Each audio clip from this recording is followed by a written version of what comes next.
کتاب ہونے سے الزام تھا ان کو اپنے آپ کو نحن ابناء اللہ و احبا کہتے تھے ان لوگوں نے. میرے بزرگوں تو اس یہودی کے لڑکوں آخری وقت بیمار پڑا ہو تو جا کر رہنے دو تو کلمہ طیبہ پڑھ لے, اللہ جل شان تجھے نجات دے. جب سرکار دو عالم صلی اللہ علیہ وسلم نے دعوت کی بنیاد پر اس کو کلمہ طیبہ کی تلقین فرمائی تو اس نے فوراً اپنے باپ کی طرف دیکھنے لگا. اسی وقت میں یہ دیکھا کہ باپ اجازت دیتا ہے نہیں, لیکن اللہ جل شانہ جب ہدایت پر دیتے ہیں دشمنوں کے دلوں کو بھی نرم کر دیتے ہیں. ہدایت ان کے ہاتھ میں. فرماتے ہیں میں چاہا تو کروڑوں کو ایک ہی منٹ میں ایمان سے نواز سکتا ہوں, اتنی قدرت ہے. اللہ فرماتے ہیں میں چاہتا تو ایک بھی کافر مشرک نہیں رہ سکتا تھا. یہ میری حکمت ہے, میری مصلحت ہے, میرا معاملہ ہے, اس میں کسی کا کوئی دخل نہیں. میں چاہتا تو دنیا میں صرف سارے کے سارے ایمان والے ہو سکتے تھے, لیکن یہ میرا معاملہ ہے, میری حکمت ہے, اس میں غور مت کرو, آپ چھوڑ دو ہماری طرف فرمائے. تو لڑکا فوراً حضور سے اپنے باپ کی طرف دیکھنے لگا, لیکن اللہ جل شانہ اس کو نوازنا چاہتا تھے. باپ کے دل میں بھی اللہ تعالیٰ بات ڈال دیا. فرمایا اتی ابو القاسم, انہیں سرکار کی کنیت تھی ابو القاسم. تو باپ اپنے بیٹے سے کہنے لگا اب ابو القاسم صلی اللہ علیہ وسلم کی بات کو مان لو. باپ کا پرمیشن اپنی نظروں سے حاصل کر لیا, باپ کی اجازت, حضور صلی اللہ علیہ وسلم کی بات کو مان لو, اطاعت کر لو. اتنا کہنا تھا. اس لڑکے نے کلمہ طیبہ کا اقرار, ایمان کا اقرار کر لیا اور حضور صلی اللہ علیہ وسلم وہاں سے اس کے بعد میں اس کی موت لاحق ہوگی. سرکار وہاں سے مسکراتے ہیں, دعا دے اللہ تعالیٰ نے اس کو بچا لیا, نجات دی. تو میرے محترم بزرگ اور دوستو, اللہ پر کسی کی کوئی نہیں چلتی, وہ اپنے چلاتے. پیغمبروں کی 900 سال کی سینئرٹی والے پیغمبر 900 سال سے زیادہ ان کے بچے کو نہیں بچا. جب دینے پر آتا ہے تو یہودی جو ہمیشہ دشمن کرے, یہ منافقین کی جماعت بھی یہودیوں کے اندر سے بنی. منافق کوئی نہیں, یہ لوگ میرے بزرگ یہودیوں کی ٹولی ہے جو منافق بن کر ہمیشہ حضور صلی اللہ علیہ وسلم کے اور اسلام کے مسلمانوں کے در پر رہتی. ان کو اللہ جل شانہ میرے ایمان سے نواز دیا. ان کا معاملہ ہے, کوئی دخل نہیں دے سکتے, کوئی فساد ہے. یہ اللہ کا کرم ہے میرے بزرگ اور دوستو. ہمیں بغیر مانگے کہ ہم کو ایمان والوں کے گھر میں پیدا کیا ہے. ہماری اب اتنی ضرورت ہے, ایمان سے بھی نواز دیا ہے. ایمان کا کلمہ پڑھنے والے ہی میرے بزرگوں یہ الفاظ تک نہ رہنے پائے. دعوت کی محنت کریں گے, یہ الفاظ ایمان میں تبدیل ہو. مولانا صاحب رحمۃ اللہ علیہ کا مخول میں کلمے کی دعوت میں پڑھا. فرماتے حضرت فرماتے ہیں یہ اگر زبان پر رہیں تو کلمے کے الفاظ ہیں, یہ آواز یہ کانوں میں ہے تو صرف کلمے کی آواز ہے. اگر کوئی عربی بھی جانتا ہے, اگر دماغ میں ہے تو کلمے کا مفہوم معنی ہے. یہ محنت کر کے دعوت سے دل میں اتار لیا تو ایمان ہے. یہی ایمان اس کو نافرمانی سے, حرام سے بچاتا ہے, حکموں پر چلاتا ہے. جب تک اندر نہیں بنتا نہ ایمان پر نہ فرائض پر جم سکتا, نہ حرام سے بچ سکتا. اس لیے میرے بزرگوں اور دوستو, کمزور ایمانوں کو بھی قوی کرنے کے لیے, غلط ایمان کو بھی صحیح کرنے کے لیے, امپور ایمانوں کو بھی پیور کرنے کے لیے میرے بزرگوں اور دوستو اپنے حبیب کی امت پر اللہ جل شانہ نے رحم کھا کر دعوت کی محنت اور توبہ کا موقع دیا ہے. اگر اب بھی ہم سنبھلیں گے نہیں دعوت کو کسی اور کی, دعوت مسلمانوں کے لیے پہلے مسلمانوں کی زندگی میں اللہ جیسے فرماتے ہیں ادخلوا فی السلم کافہ ولا تتبعوا خطوات الشیطان. فرماتے ہیں کہ ایمان میں پورے اسلام پر پورے چلنے لگو. میرے بزرگوں, ہماری موٹر سائیکل کی وائل ٹیوب نہیں ہوتی, ساری چیزیں موجود ہیں تو گاڑی نہیں چلتی. اور ہمارے دین کا یہ عالم ہے کہ پہلے بنیادی ایمان خراب ہے ہمارا. ہر ایک ٹٹول نے کہا جی ہمارے ایمانوں پر تمہیں ایسا بول. غور کر لیا آدمی, ہمیں تنہائی میں حرام سے بچا رہا ہے تو ایمان ہے.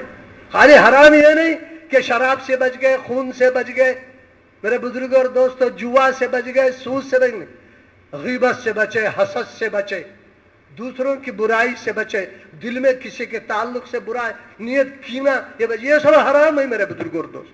ہم نے سمجھا بھی نہیں, کیفیت ایمانی خراب ہو گئی تو میرے بزرگوں تو زبان سے لامحالہ ہمارے کیا نکلتا ہے غیروں کے تعلق. اللہ ہمیں توفیق عطا فرمائے. اس لیے فرماتے میرے بزرگوں دوستو ہمیں وہ چیز کیا ہے